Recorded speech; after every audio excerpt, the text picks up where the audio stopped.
Hey, one more thing before you go. In this episode, what happens when you're a leading cosmetic dermatologist known around the world and you are given 6 months to live only to find out that you are misdiagnosed with ALS, better known as Lou Gehrig's disease? Depression, anger, rage, and denial, along with learning to perform surgery with your left hand when you're right handed, were just a few of the things he had to endure. We're going to have a conversation with a man that experienced this life changing journey and who ultimately learned to manage his chronic Lyme disease, becoming a successful author and a mentor to teach people the secrets to living a fantastic life. I'm your host, Michael Herst. Welcome to One More Thing Before You Go.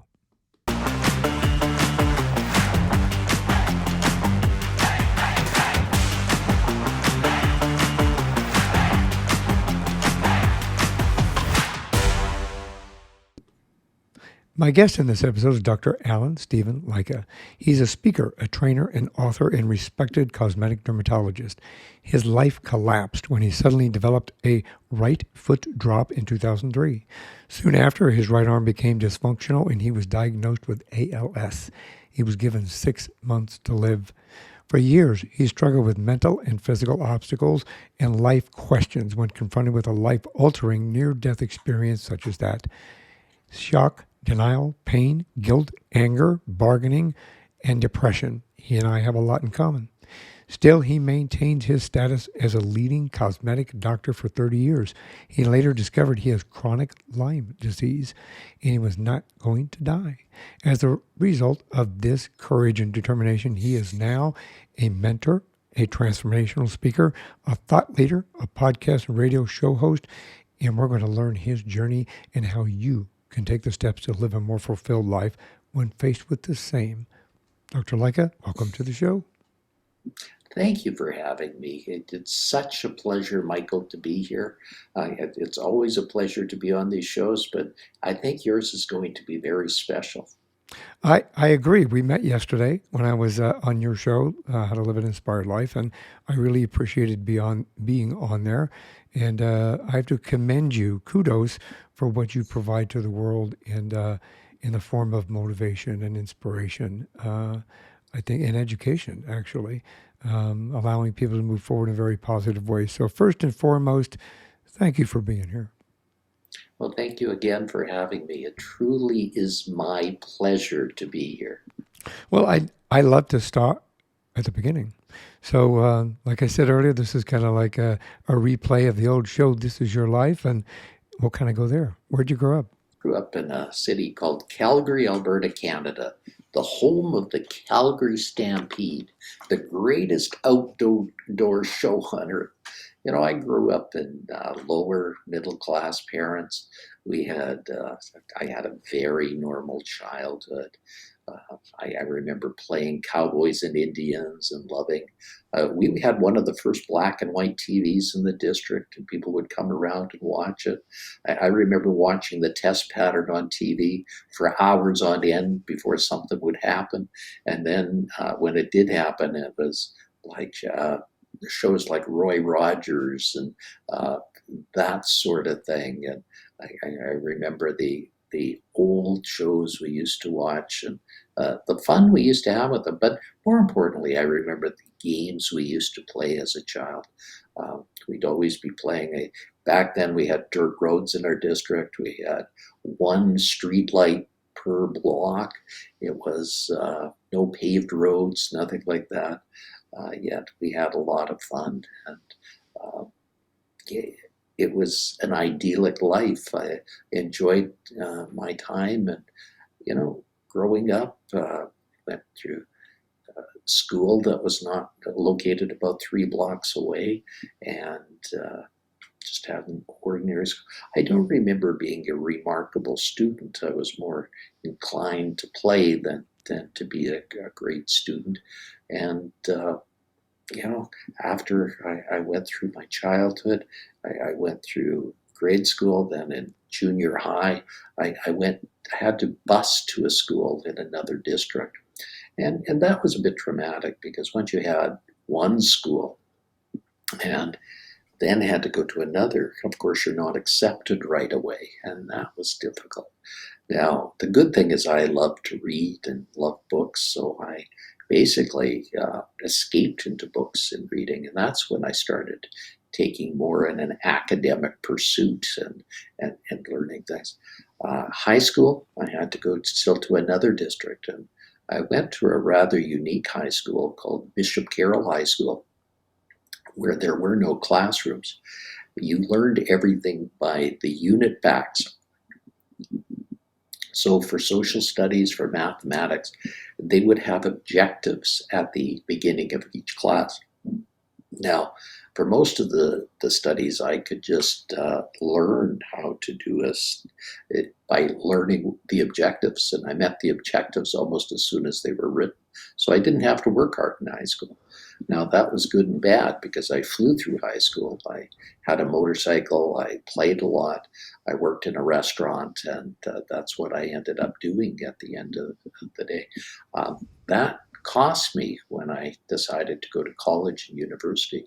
So I had to spend at least one summer school to get up my credits together.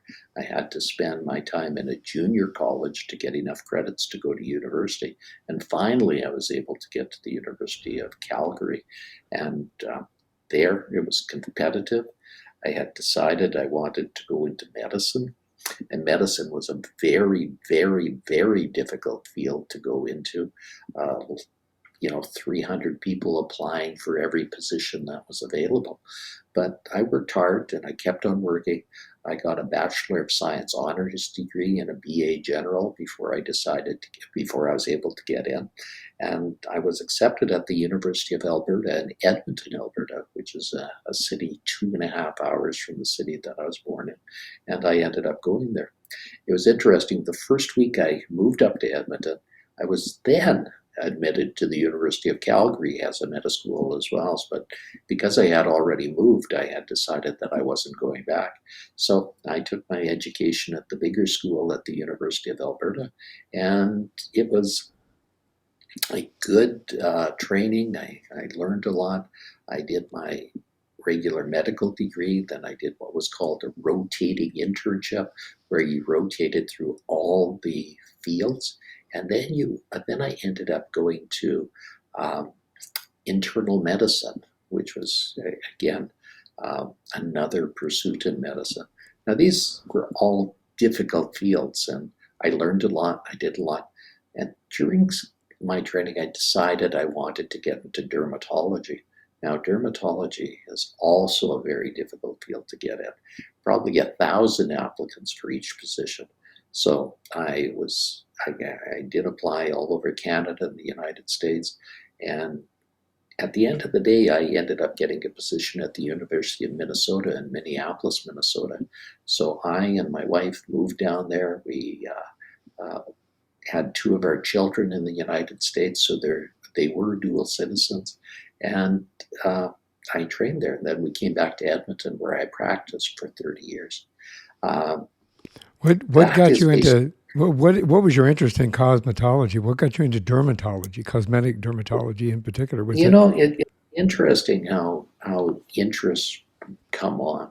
Um, I I did a rotation in dermatologist office right at the beginning of my training, and I was amazed how a dermatologist could walk into a room and figure out what something was in 2 seconds, and no one else could figure it out except for the dermatologist. And I said, I got to have that knowledge.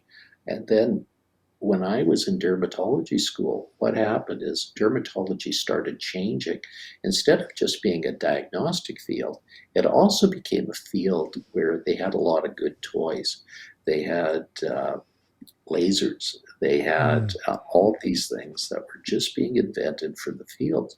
And dermatologists were always innovative, and they invented things in such a way. For example, plastic surgeons do liposuction, but dermatologists invented a way to do it under local anesthesia. So a person didn't have to be put to sleep to get liposuction done. They could do it under local. And so I just said, geez, this is an interesting thing. I'm going to learn how to do that as well. And so as each new innovation came out, I learned it. Back in 1988, 1989, a Canadian dermatologist found that Botox helped to take wrinkles away. And wow, he was just down the road from where I was. So I talked to him and he said, yeah, it really works. So I started experimenting with it, learning with it. And I found my own ways to use it, ways that he wasn't using. And there also were other things known as fillers, such as collagen and stuff like that, that were used to fill in areas of the face that were losing volume. And those were wonderful. So again, I was there at the start of many of these things. I helped to modify many of these things, and I helped to take them up to the present day where they are now being used by thousands of people. You're a So, pioneer. you know, it was a fascinating day. We, as I say, barnstorming days. We learned so much and did so much with all that. You help with in regard to that. Kudos to all that. That's an amazing journey, especially being at the forefront and like I said, a pioneer in regard to some of those things that are being utilized today at such a large scale. You, if I remember right, in some of your notes that I was provided with, you also helped with a procedure with cancer, correct? Yes, you know, when I was going through dermatology, there was a type of surgery called Mohs micrographic surgery. Now, Frederick Mohs was a surgeon in Wisconsin who found a rather unique way of removing skin cancers such as basal cell carcinomas and squamous cell carcinomas. And these tumors would be cut off and then they'd be cut into smaller pieces, which we called sections, and then read under the microscope. Now, pathologists or other doctors that section these tumors would cut the tumors vertically. Frederick decided that he was going to cut the tissue horizontally. That way you could see all elements in one plane, and that way you could decide whether a tumor was invading or not.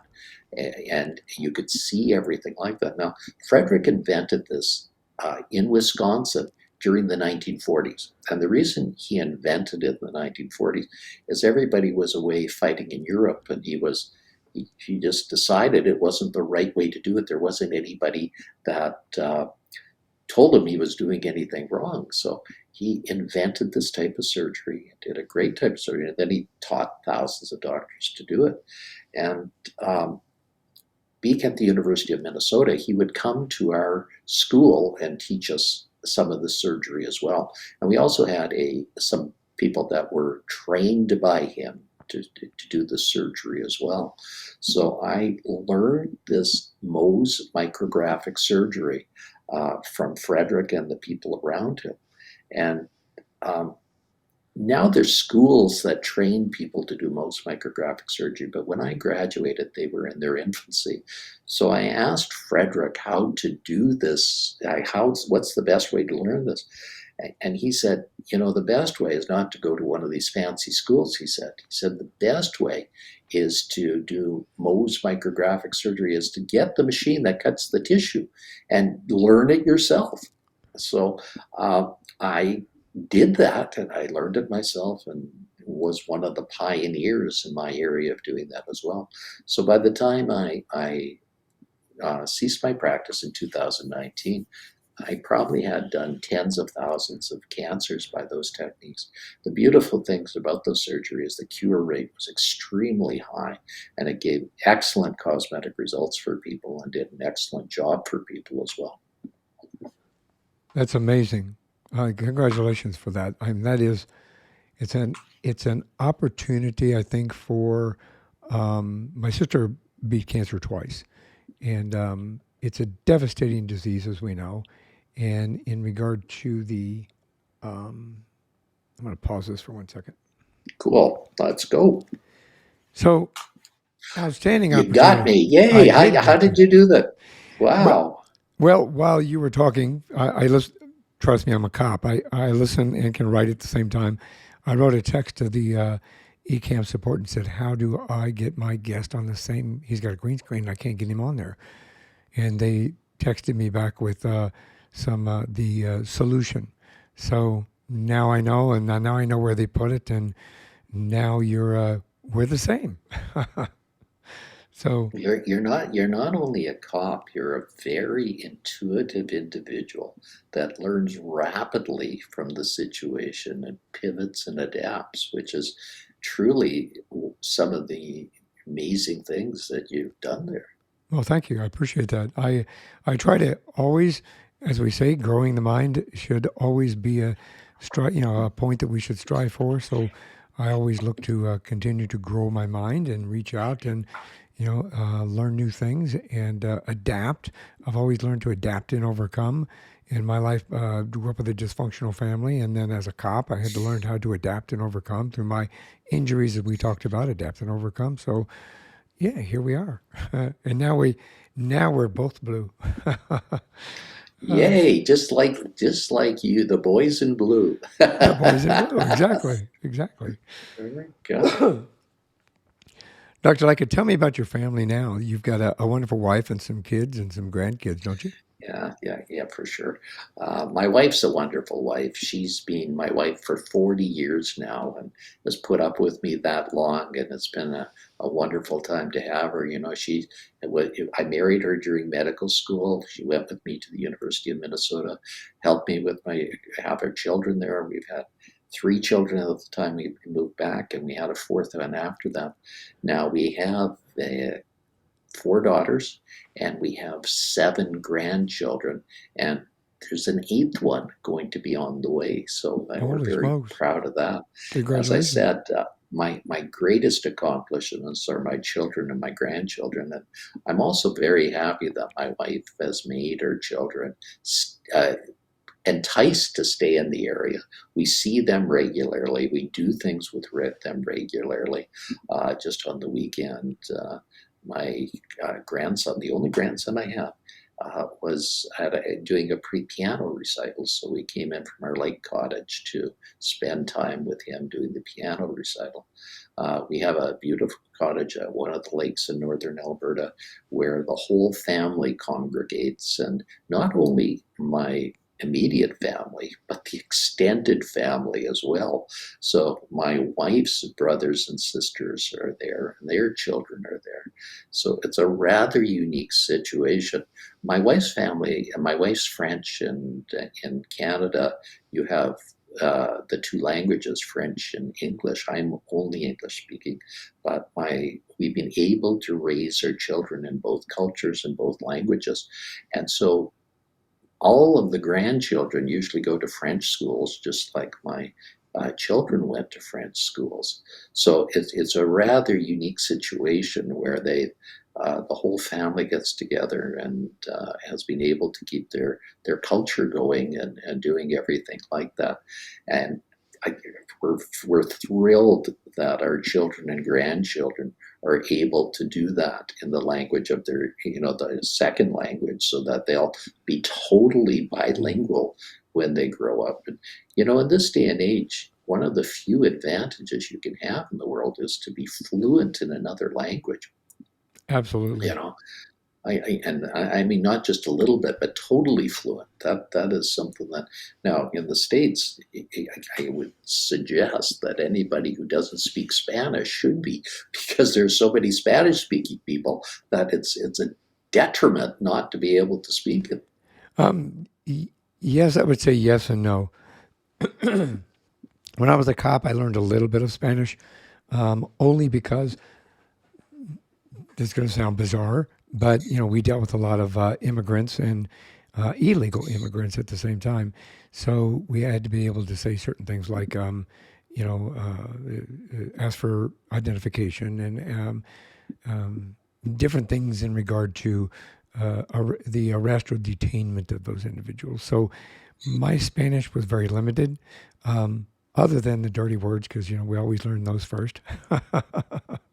In any Well, language, especially when they were being told to you all the time. exactly. In any language, you learn those first. I grew up in an Italian environment, so my first brother-in-law, my sister's been married twice, but my first brother-in-law and I spent a lot of time together, and we were in Little Italy there, and so I learned Italian. From that, it was always come si dice. They would all come to me, come si dice, Michael, come si dice. How do you say? So I had to learn Italian, and worked. My first job was in an Italian restaurant. Both guys were literally. It was two guys from Italy, pizzeria. They literally were from Italy. Now I've forgotten most of that. I still remember some of it. I took 4 years of French in high school. About that much. No, and this is why I say it's a rather unique situation that my children not only get to learn French in like a French immersion, they get to live They get to French. live it. So and that is a different situation. I don't think 4 years of high school French really helps very much. It's, Yeah, bonjour and that sort of thing just doesn't cut it. You really have to be in a situation where you hear it spoken all the time and exactly. and use it all the time. Exactly. One, that is, I love the uniqueness of your family. And you're a very loving individual. When you talk about your kids, for those that are listening to this podcast, though, when you talk about your kids and your grandkids, you light up. You get a big smile. Your face lights up. You can see the glow. Family. You and I both understand the importance of family at a different level because of what you've been Yeah. through and what I've been through.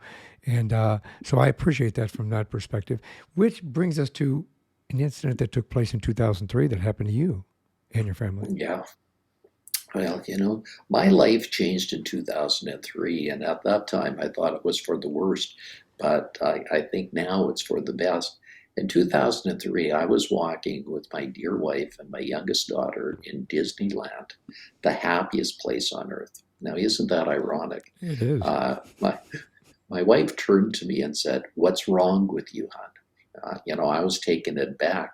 For once in my life, I hadn't said anything wrong. I hadn't done anything wrong. I hadn't even thunk anything wrong. So when she said that, I really didn't know what she was talking about. I told her so. "Dear, what are you talking about?" She said, "Listen to your foot." I said, "Dear, that's the stupidest thing you've ever said." She said, "No, it's not. Listen to it." And my right foot had suddenly and mysteriously developed a right foot drop.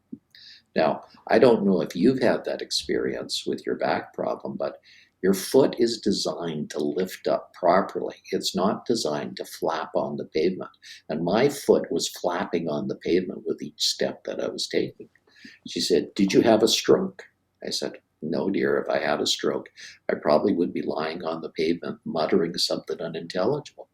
Well, she said, "When you get back, you better get this checked out." Now, what do you do when your spouse says you better get it checked out? Well, you obviously, the boss is the boss, right? That's right. So you get it checked out, and that's what I did. I got it checked out, uh, and I saw dozens of doctors, maybe hundreds of doctors by the time I was finally done. And they did CAT scans, they did brain scans, they even did scans. You know what they showed at the end of the day? Either the ALS or nothing. Well, they showed absolutely nothing. Yeah, And that's I've been the there. difficulty with this, Yeah. is that, the doctors were befuddled. They thought I had a brain tumor. They thought I had a slip disc. They thought I had something that they could pin it down. So you know what doctors do when they find absolutely nothing? Well, the ones in my experience, because they did the same thing for me to diagnose my rheumatoid arthritis. It took several different diagnoses to understand what I actually had. So, Um, so they do more tests More tests. and more tests Exactly. and more tests. They sent me to different doctors. Oh yes, Like you, I went to, well, you need to go to this doctor and we'll see what they say. And then this yeah. doctor, we'll see what they say. And each one of those doctors has a set of tests that they're familiar with and know, so they put you through this scan, and they even repeat tests because they don't trust the results of the tests that were done, and so it's like a whole cycle that you go through again, Yeah. and at the end there still was nothing. So that's when they sent me to a world leading neurologist. Now, a neurologist is the brain guy. He's the guy Right. with all the answers to all the neurological problems. So they said, "This guy's going to know the answer. He's like God. He knows the answer." So I went to see the neurologist, and I walked in and I said, "Hi." And he said, "Hi back." He said, "You better be sitting down when I tell you this." I said, "Why?" He said, "You have ALS." Lou Gehrig's disease. He said, get your affairs in order. You have 6 months to live. You know that, I was, that's what he said in his exact words. it, coming from the medical profession anyway, I mean, you understand a lot of this process. So I'm sure that the impact of another physician telling you that you have a devastating disease such as ALS probably took you back, kind of floored you. Well, it did. Well, what I did is I said, geez, is there a way to prove this diagnosis? And he said, yes, on autopsy. On autopsy, wow, what an answer! What Wow. an answer. And I said, and I shot back, I'm not going to die to prove you wrong, you know? And but as we talked yesterday, Michael, this is when you go on that Yep. journey of anger. You go on that, and you're angry at everything because there's something wrong, and that you got this diagnosis. So you respond with your primitive reptilian brain with anger. You thrash out at anybody and anything that's in your path. And that thrashing results in all the stuff that goes on. And you get angry at your wife, you get angry at your kids, you get angry at your staff, you get angry at everybody around you.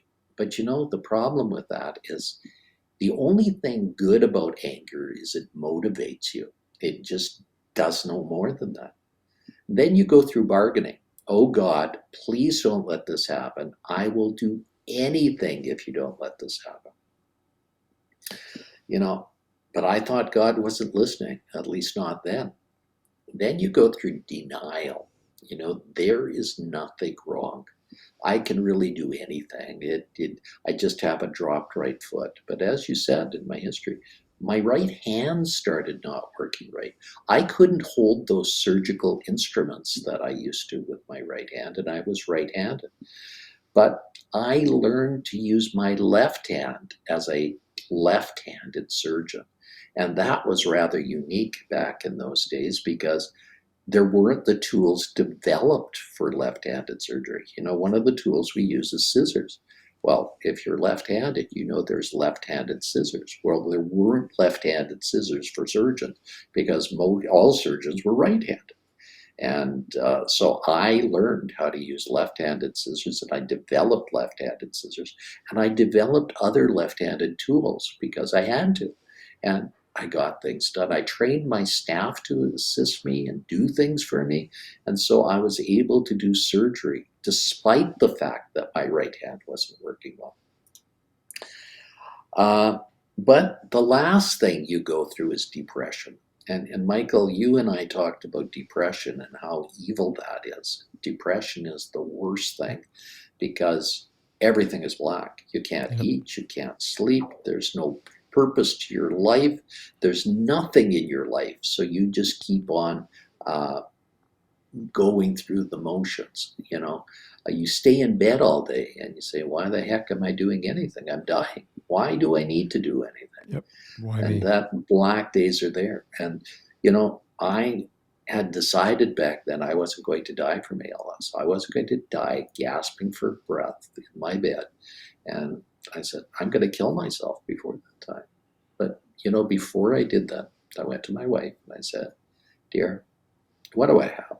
She says, I haven't got the faintest idea. She said, but you're smart, you'll figure it out. I said, dear, I've seen hundreds of doctors. They couldn't figure it out. And she said, you probably just haven't found the right doctor yet. Yeah, okay, that's smart. Just like you, Michael, went through everything, and doctors said you're going to be confined to a wheelchair. Forget it. Don't even hope for things. You found the right doctor that did surgery on your back. I went through Yes, five he did. doctors. Five Yeah, doctors told me I'd be in a wheelchair. yeah. But this is the thing. Every doctor has a set of skills and a set of knowledge, and Yeah. that's all they got. And it's like four blind men examining an elephant. One looks at the trunk and says it's like that. Another one looks like the hoof and says the elephant's like that. Another one looks at the the tail and says the elephant's like that. And another one looks at the body and says it's like that. But really, it's the summation of all of those Yeah. parts. And you got to find not the blind man, but the guy who can see, that can see all this. Yep. And you know, back in the early 2000s, something new was invented. You might have heard about it. It's called the internet. You ever hear about that, Michael? I'm working on it. I think I've passed through it once or twice. Yeah. And the thing about the internet is that it was so primitive back in 2003. It was based on dial-on connections. So you had to put your phone in a cradle and it would go ria, ria, ria for like 15 minutes before it literally attached to the other phone. And then you had to use a primitive language like DOS to communicate because these phones had no memory, no meaning. So that's all you can do with all that is get. Um, get on and then hope for the best. Now, I had friends that were nerds and they helped me to navigate this beast. Now, the internet back then is like the internet now. It's like the world's best resource, but it's full of garbage cans and you can't tell the garbage cans from the good resources. So my friends helped me do that. And they found a doctor in Colorado Springs, Colorado, I'm by the from name there. of Dave. Yeah, well, this guy's name was David Martz, and he had a story very similar to mine. And he was on his deathbed within 2 weeks of his diagnosis. And he was so well known and so loved, doctors from around the world would come to say goodbye to him. And so uh, a doctor came up from Texas, a Dr. Harvey, and he looked at David and he said, David, there's something wrong with your diagnosis. He said, I don't think you have ALS. And David whispered, because that's all they could do at that time. He said, what do I have? The doctor from Texas said, I think you have chronic Lyme disease. I think you've been bitten by a tick and you have a neurological illness that mimics ALS. So David said, what do I do? The doctor from Texas said, you don't have to do anything. I'm going to start you on treatment. And if I'm right, you're going to get better. And that's when the miracle happened. Like Lazarus, he arose from the dead. Within 2 weeks, he was back to his usual self. Now, David decided at that point in time he's going to find out if there's others that have this disease. And he started actually a clinic in the area called the Rocky Mountains Chronic Disease Clinic, where he was treating upwards of 2,000 people with this weird disease. So I said, I got to get in touch with him. So I phoned every hospital in Colorado Springs. And I met up with David at the Methodist Hospital. And we talked for hours. He said, can you come down to see me? I said, when? He said, what about right now? I said, David, it's Thanksgiving up in Canada. My wife's invited 50 people over. She'll kill me. He said, aren't there any planes in Canada? He wasn't going to let me get off that easy, Michael. So, so I went to my wife with my hat in hand and apologized. I said, dear, I'm not going to be here for Thanksgiving. She said, why? I said, well, there's this doctor in Colorado Springs that claims he can help me. She said, well, what are you waiting for? I can take There you care go. of 50 people. She said, I'll pack your bags. I'll get you to the airport. Come on, you're wasting time. Isn't it wonderful when we have a partner in life that supports us no matter what and pushes us Yeah, in what we need to do and are there for us no matter what happens? yeah, for sure. It's a And wonderful thing. it is a wonderful thing. So we got to the airport. I got on a plane from Edmonton to Denver. That's a 2.5 hour flight. A wonderful flight. Then I got on this rinky-dink puddle jumper from Denver to Colorado Springs. Bobby ride. We're, Yeah, now the problem with that plane is that the air comes off the desert at the end of the day, and it causes the plane to get turbulence and eddies. And so the plane will be flying along and it'll drop 100 feet without warning. Then it'll climb up again, and it'll Yep. drop 200 feet without warning. And it does this over and over and over again for 15 minutes. The 15-minute flight is the flight from hell.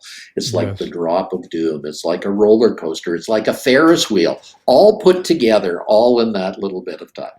So everybody who got off that plane crawled off, and they were green, and I was amongst them. And that's when the miracle happened. I got off, and there was David Martz on the tarmac to me. Wow. You see, back then, it was the early 2000s, and Yeah. you know, there was this terrible thing that happened with some planes crashing into buildings at the World Trade Center and what have you, but there weren't all the high security precautions put on yet. So Right. what happened is he drove onto the tarmac. He came to me, and then we talked for hours, and he said these magic words: "I think history is repeating itself." So it certainly did. But when you go through something like this, Michael, you go through the phases that, did I really do things with my life that were important? Did I really live? Did I love? Did I really matter? Did I really do anything important? So I started to give back more. And I sponsored an event called the YWCA's Women of Distinction. Now, as you probably realize, women still are not honored to the same extent that they should in our society. Unfortunately, they are And not. unfortunately, they are not. And so I decided to change that. So by sponsoring this event, I thought it would be a good thing. And this is where I met my co-author, Harriet Tinka. Harriet came to apply for an award called the Turning Points Award. And she applied to this award because she had a very dramatic story. Harriet had a story similar to mine, but very different. She was a world-class model, walking the runways of New York and Milan and Paris. But in her early 20s, she grew tired of the industry. It was a terrible dog-eat-dog industry, and she wanted to take up her second love, which was accounting. Now, to do that, she went to the University of Calgary in Calgary, Alberta, which is a city just 2.5 hours south from where I live. And there she met a psychopath who kidnapped her, stabbed her, and left her for dead.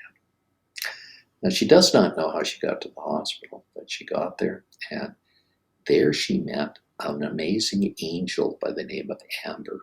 Amber was a little girl who was wheeling down the hallway in a wheelchair, and she had lost the use of her legs and both of her parents in a car accident. And she met Harriet and asked Harriet her story. And she gave Harriet heck and said, "Harriet, you should be ashamed of yourself." She said, "You're moping around." And she said, "Look at me." She said, "I'm going to make a difference with my life in the world." She said, "I challenge you to do something with yours. Tell your story to empower people." So Harriet had applied for this Turning Points Award, not to win the award, but to meet me. And she said, "Dr. Leica, can I take you for lunch?" Well, I said, "Of course, love to talk to you." That's where we shared our stories. And that's where Harriet said, "Dr. Leica, we have to write a book." Yeah, that's where my book came out, co-authored with Harriet Tinka, called The Secrets to Living a Fantastic Life. And this book is the two survivors reveal the 13 golden pearls they've discovered. And we found 13 golden pearls of living a fantastic life. And this is all covered in this little book. This book has them in there. Now, these golden pearls are unique. Golden pearls actually exist in nature. A pearl is formed because a grain of sand gets inside of an oyster and it traumatizes it. Now, golden pearls exist in the South Pacific, and a single solitary pearl is so rare that it costs upwards of $10,000. So The golden pearls we found inside of everybody are so spectacular. They're far more valuable than the golden pearls in that are in the South Pacific. So I wanted to call these golden nuggets. And Harriet said, no, you don't. She said, these are not like fast food, she said, like McDonald's. She said, these are rare, special things. She said, let's call them pearls. So that's where we came to the concept of pearls in our book. That's what an amazing journey. And, the fact that a young little girl gone through what she had gone through inspired her to reach out to you and change her life and your life. Yes, it is truly an amazing set of circumstances that have come out, and it's amazing that way. But in 2020, a pandemic hit the face of the earth. So my idea was to do speaking engagements all over the place and get the message out there and get the book out there. Well, you know that $20 trillion speaking industry evaporated overnight. And so what was I going to do? So I started going on other people's podcasts. So, yeah, this is working to a certain extent, but I only can be on so many podcasts. So I said, I'm going to now develop my own podcast. And I started a fledgling podcast, and then it became more popular. And so it was picked up by a network of radio stations, and we had 4 shows a week, and people loved it. And so it became a bigger radio station as well. And so we now do 12 shows a week with 3 million listeners a month. And so, it truly is a wonderful life. And people can listen to that show on AM, FM 24/7. There are times that are associated to the shows that I have, but you can see all the archives that are there as well. You can pick up a copy of my book, The Secrets to Living a Fantastic Life, on Amazon. That's probably the best way to get it. And you can check me out at Dr. DRALLEN, Lycka, LYCKA.com. And the thing that empowers me and makes me happy is to help other people. So I also do coaching, both individually and in groups. I do my radio show, and I just am trying to make a difference in this world that we have now. And as Michael and I talked yesterday, the world needs some help right now. It's amazing how much help it needs and how much the difficulties that are out there. I mean, every day we are having some sort of crisis, some sort of difficulty. It seems to be a never-ending cycle. Unfortunately, it does seem to be a never-ending cycle, but there's always hope at the end of that tunnel. If you, like we talked about yesterday, and I try to employ this throughout my podcast and each one of my programs, that if we take the time to be grateful for what we do have, we take the time to talk to nature, relax, take the time for ourselves, you have the opportunity to make your day a wonderful opportunity to help inspire yourself or to motivate someone else in the right direction, which is what you do with your show and what you've done with your book. And I find it, I have to smile because even in our conversation yesterday, I didn't know we had the Colorado Springs connection either. So we have several things in common, and one of them is I grew up in Colorado Springs. I worked in Colorado Springs. That's where I was a cop in that area, and that's how you came down and got cured. Exactly. As I say, I'm always amazed as I go through life how we connect the dots, and the dots are common. I think one of the biggest purposes I have now is collecting the dots for a lot of different people and making things happen for them. And the more that I connect the dots, the more things happen. And that is being a great thing. For example, my number one pearl number one that Harriet and I decided would be number one, is love. Why love? Because nothing happens without love. Love has to be the greatest thing ever. And we always start each chapter with a quote. And a quote that I have is, I believe that dreaming is stronger than reality. Desire is more potent than apathy. Hope is more powerful than despair. Joy always triumphs over sorrow. That laughter is the ultimate cure for man's foibles. And I believe love is stronger than hate, and it's the greatest gift of all. How do I know? I've been fortunate to experience them all. That's a quote of me quoting myself from the first chapter. So, I think if we are that way.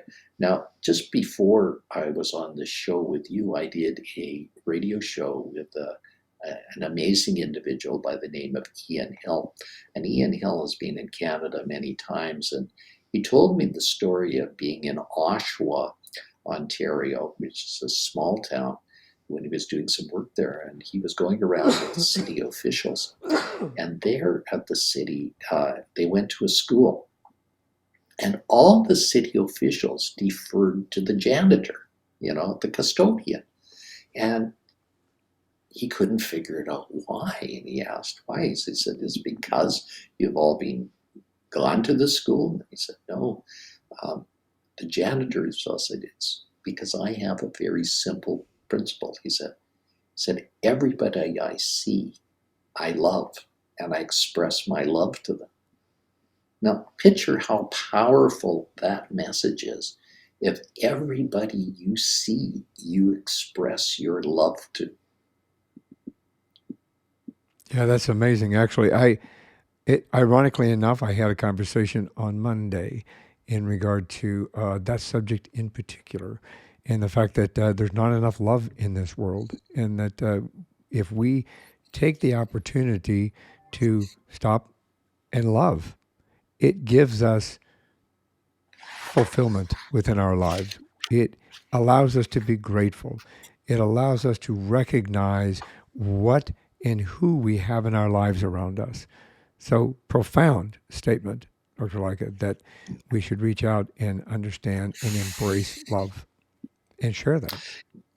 And I challenge everybody that's listening to this call to do something for somebody else they wouldn't do today. Just do a small act of gratitude, something tiny, and make the world a better place. I challenge everybody to do something. That maybe it's just saying hi to their neighbor across the fence. Maybe it's taking some cookies over to their neighbor that you baked. Maybe it's just doing something that's tiny, because really the world will be a better place if you do those tiny things. Doesn't have to be big ones. It's the little things. Yeah. Little things mean a lot. Little things mean a lot. Dr. Leica, thank you very much for joining me on the show. This is one more thing before you go. So I know that you just relayed a whole bunch of wisdom already, but can I ask you, do you have any words of wisdom before we go? Remember, it's not what happens to you, it's what you do with what happens. That is a very fundamental philosophy that you should take to heart. Remember, it's not what happens to you, it's what you do with what happens. Outstanding words of wisdom. I appreciate that. It makes me smile. Thank you very much for coming on the show and the program. I really appreciate meeting you. I appreciate you being part of my life from this perspective and in the future. Thank you for what you do for the world. So thank you for being here.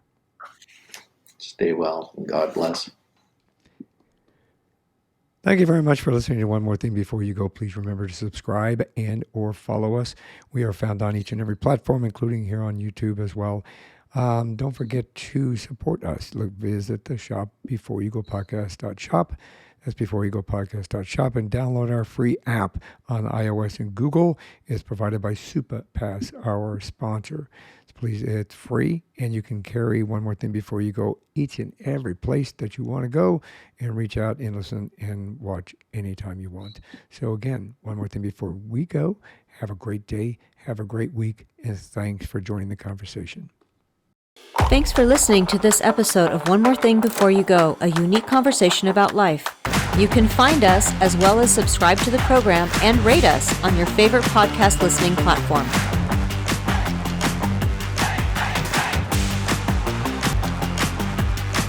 One More Thing Before You Go, a unique conversation about life podcast, is a creation of One More Thing Productions, established 2010, all rights reserved.